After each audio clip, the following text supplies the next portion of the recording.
गांव के बाहर धान के खेत और आम के बगीचे के पार एक कुआं था। पुराना और काई से ढका हुआ इसके पत्थर हवा वाली रातों में राज की बातें करते थे।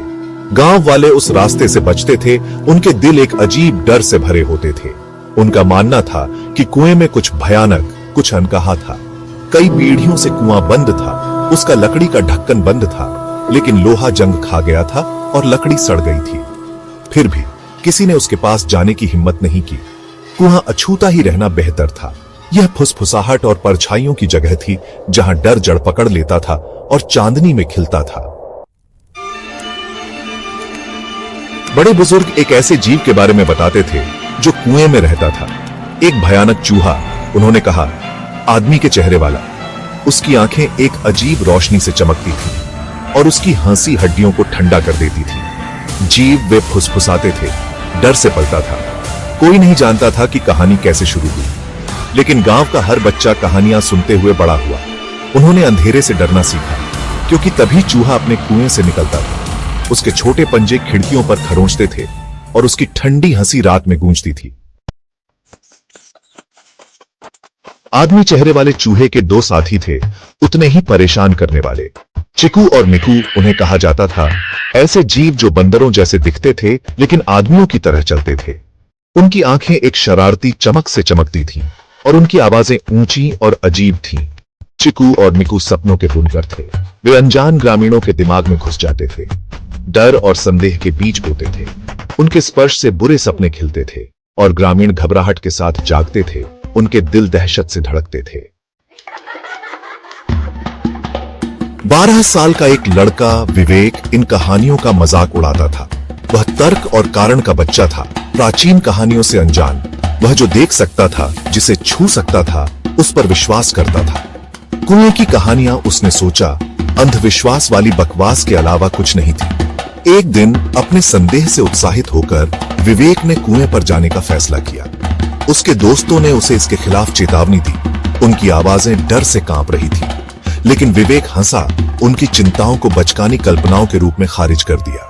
वह उन्हें गलत साबित करेगा, उसने घोषणा की, और कुएं के रहस्य को उजागर करेगा।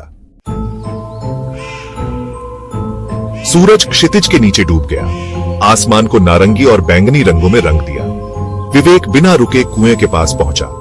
हवा में एक अजीब सन्नाटा छा गया, केवल झींगुरों की चहचहाहट से टूटा।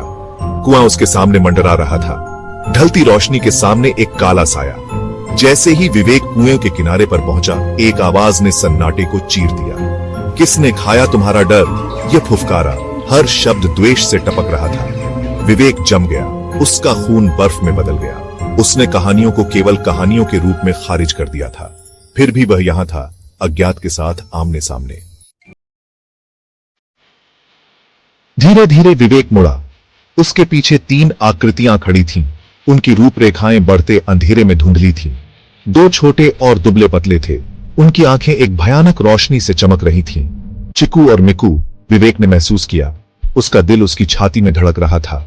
और फिर उसने उसे देखा। तीसरी आकृति, दूसरों से लंबी, उसका चेहरा चांदनी की एक किरण से रोशन, आदमी चेहरे वाला चूहा।